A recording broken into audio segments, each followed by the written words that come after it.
And this starts with the rules for exponents. So in example number 1, look at example number 1 and look at your rules.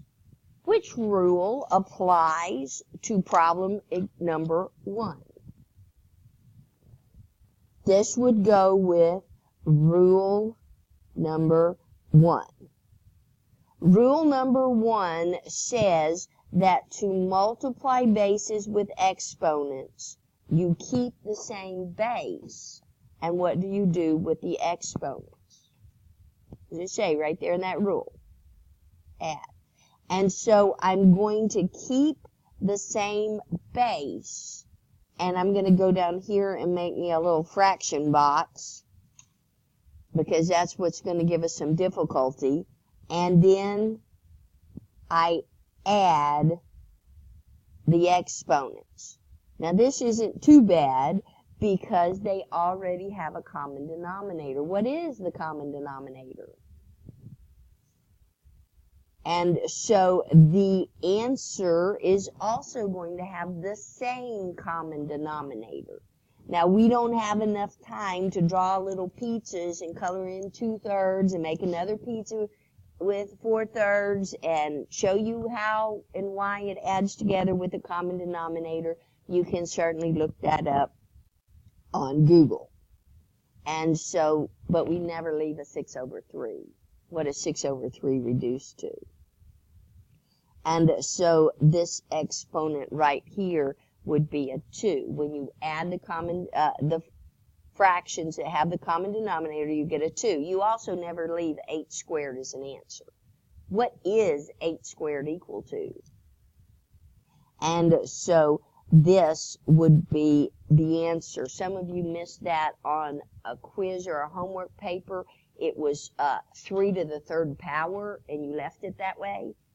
No, if it's just 3 to the 3rd power, go ahead and multiply that out. What is 3 to the 3rd power? You would multiply that out and get a 27. You would multiply it out and get as simple answer as possible. Okay, example number 2. What rule applies?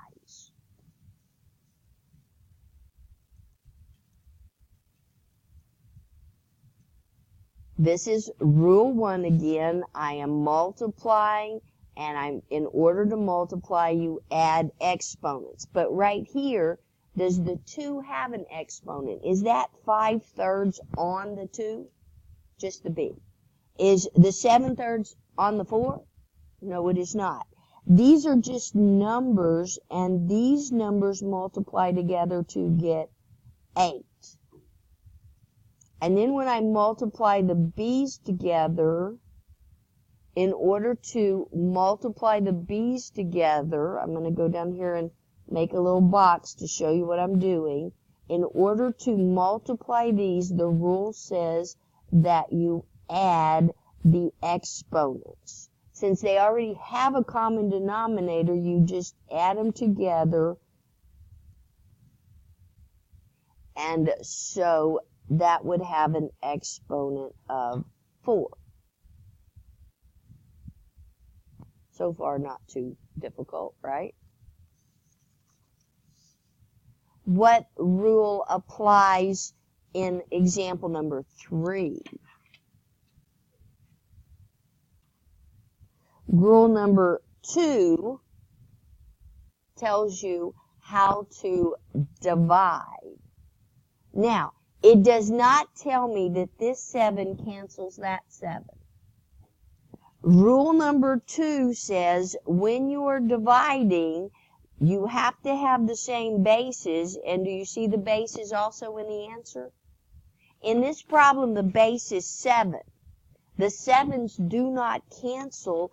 The 7s are going to have a base 7 in the answer. And the rule tells me that I need to subtract 5/8 minus 3/8. In order to subtract fractions, they have to have a common denominator. They do have a common denominator. And so what is 5 subtract 3. But you would never leave it like that. You always reduce it to lowest terms. You divide both of them by 2 to reduce it to lowest terms. And so this is 7 to the 1/4 power. We also learned that this could be written as a radical. Can I do a birthday cake on 7? The only thing that divides 7 is 7, so it doesn't have any pairs. And so you do not have to write the answer both ways. You could write it, I should have probably put an or there. You could write it either way. Either way would be a correct answer. It's not required that you write it both ways. Okay. Problem number 4. Does 16 have an exponent? Does 4 have an exponent? No. And so really you have two separate problems. You have this problem, and then you have the problem with the x's. So 16 divided by 4 is 4. And I'm going to use rule number 2 to figure out the x. The rule says that you subtract, what's 7 subtract 4? And 3/9 reduces to 1/3. And so this is the correct answer. Does the 1/3 act on the 4? Is the 4 raised to the 1/3 power, just the x? You can write the answer like that, or you can write it in radical form. You don't have to write it both ways, but I just want to mention, since we have done this form already, both of those are correct answers. Now, what I want you to do at this time, is problems 1 through 4 on your homework. Okay, so we have 6x for the first one. And down there on the bottom, I showed that I added up the exponents. Okay, what about problem number 2? When you add a 1 plus a -2, what do you get? But what did the instructions say? Positive exponents. So rule number 7 tells me that if I have a negative exponent, that x goes to the denominator to become a positive exponent. Did you use that rule? Did you follow the instructions? Did you fix it? Okay, what about problem number 3? Did you get 6 to the 1/4 power? What happened when you started subtracting on problem number 4? Did you get 0/9 is equal to 0? But what does rule number 6 tell you? Anything raised to the 0 power is equal to 1, and 12 times 1 is simply 12. These rules are a little tricky, aren't they? So, let's continue on with our notes. Let's go back to problem number 5 in our notes. Problem number 5 in our notes. Well, first of all, we're going to use PEMDAS. The P in PEMDAS stands for parentheses. So inside the parentheses, we're going to do 4 minus a -3. What's 4 minus a -3 using rule number 2?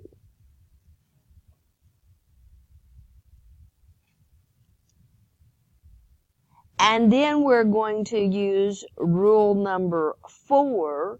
Rule number 4 says that I multiply 7 times 5 over 7.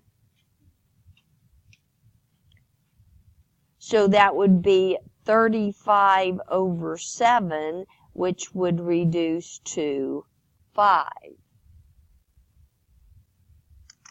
Or you could have canceled that out and reduced it to 5.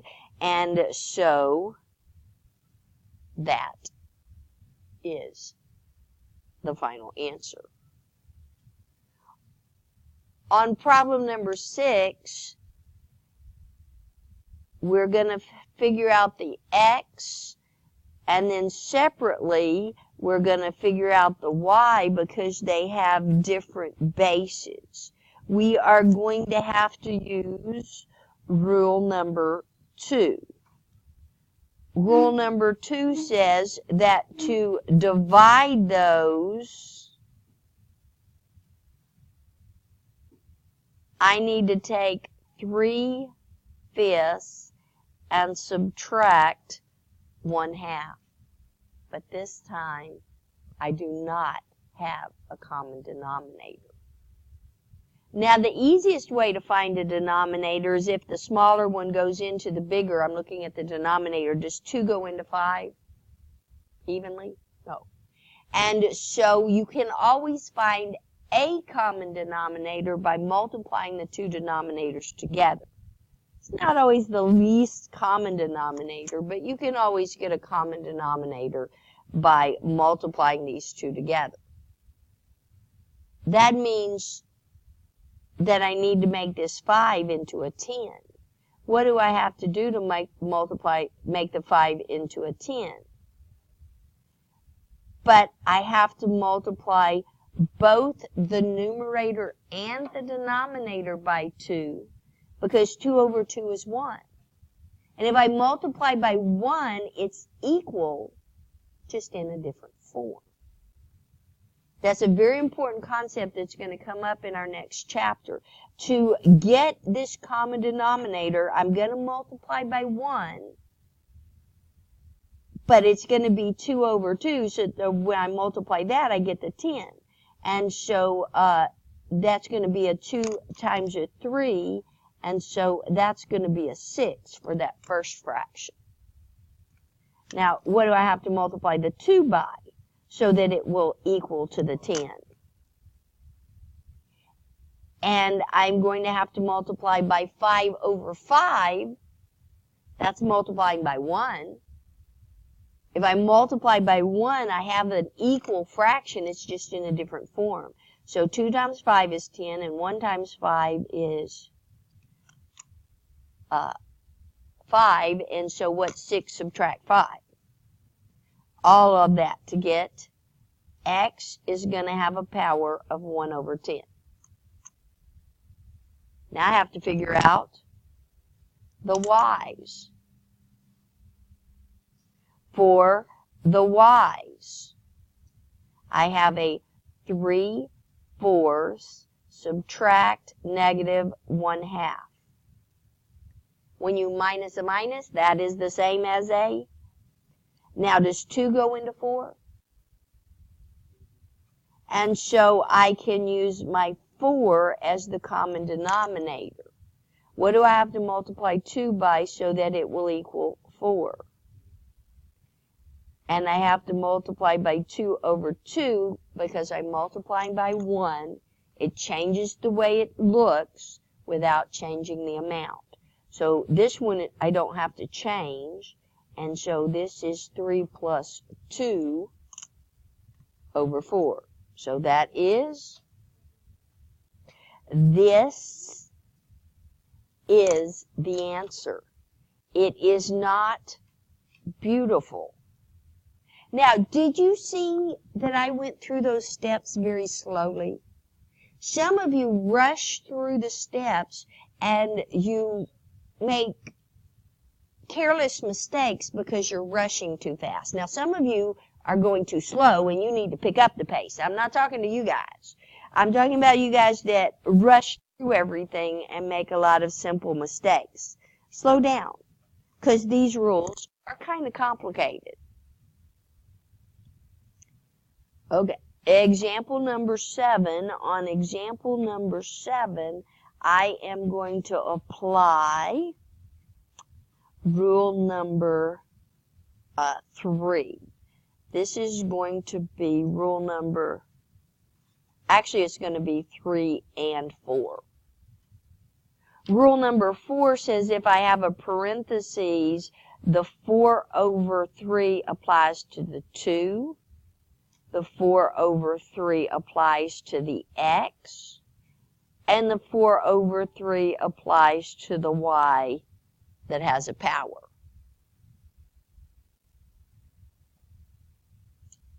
What's 2 to the, this number right here is a 4. What's 2 to the 4th power? 16. And if I did a birthday cake on 16 and did groups of 3, I would get a group of 3, but it's not going to come out even. It's not going to make a pretty number. If you put 2 raised to the 4/3 power in your calculator, it comes out to be a decimal number. So I'm not going to decimalize it. I'm not going to reduce it. I'm just going to leave it like that because nothing I do is going to make that pretty.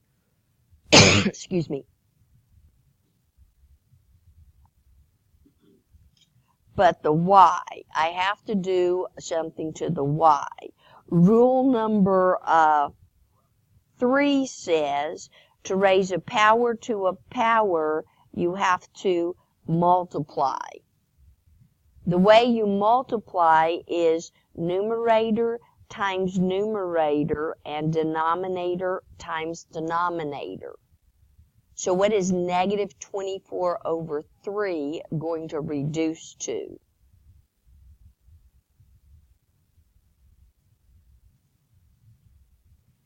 Except that the instructions on your homework paper say only positive exponents. You cannot leave a -8 in your answer.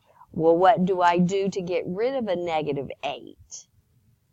Rule number 7, back up here, I'm also going to use rule number 7. Rule number 7 says if I put that down here in the denominator, that's going to make it positive. And so this is already positive, and this is already positive. And isn't that an ugly, ugly answer? But that is the answer.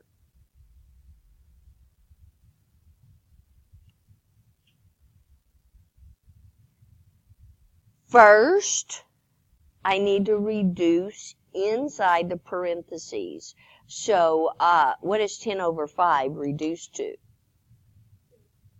And the x's will cancel.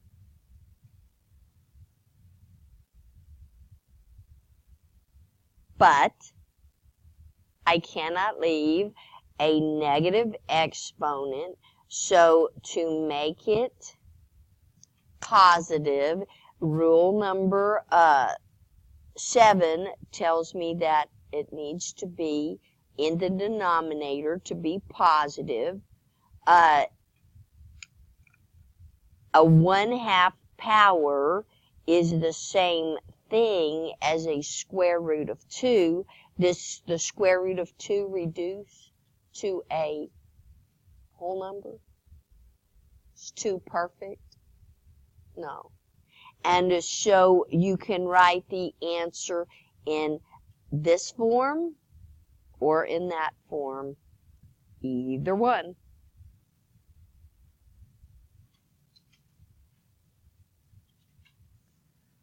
Problem number 9. What does rule number 6 tell you about 0 exponents? This is equal to 1. So this is 1 y to the 5th power x to the 8th power raised to the 1/4 power. What's 1 times y to the 5th power? Just y to the 5th power. And so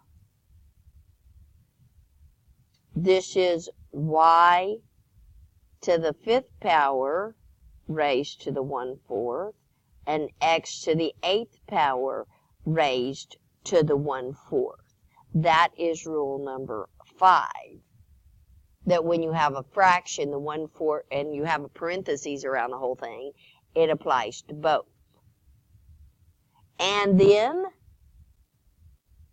rule number 3 tells me that I need to multiply these together. That would be 5/1 times 1/4. That's just going to be 5/4. This is going to be 8 times 1. Now, you should not leave the answer like that. This one doesn't reduce to anything prettier, but what does 8/4 reduce to?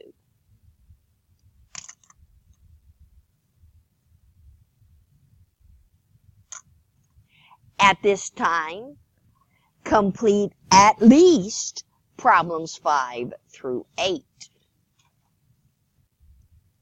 Okay, look at your homework paper with me. On problem number 5, did you get y to the 5th power? Problem number 6 is a little interesting. Let's see. Probably best if you simplify inside the parentheses first. So we have a -1 subtract 3. How much is that? So this is equal to 2 times x to the -4 power. This I was figuring right down here is the power on the x. That was rule number 3, I believe. And then it's not exactly distributing by the technical definition, but it's kind of like distributing. The 2 right here goes with the -2, and it also goes with the x. What's -4 times -2? But our instructions say only positive exponents. So what am I going to do with this 2 right here?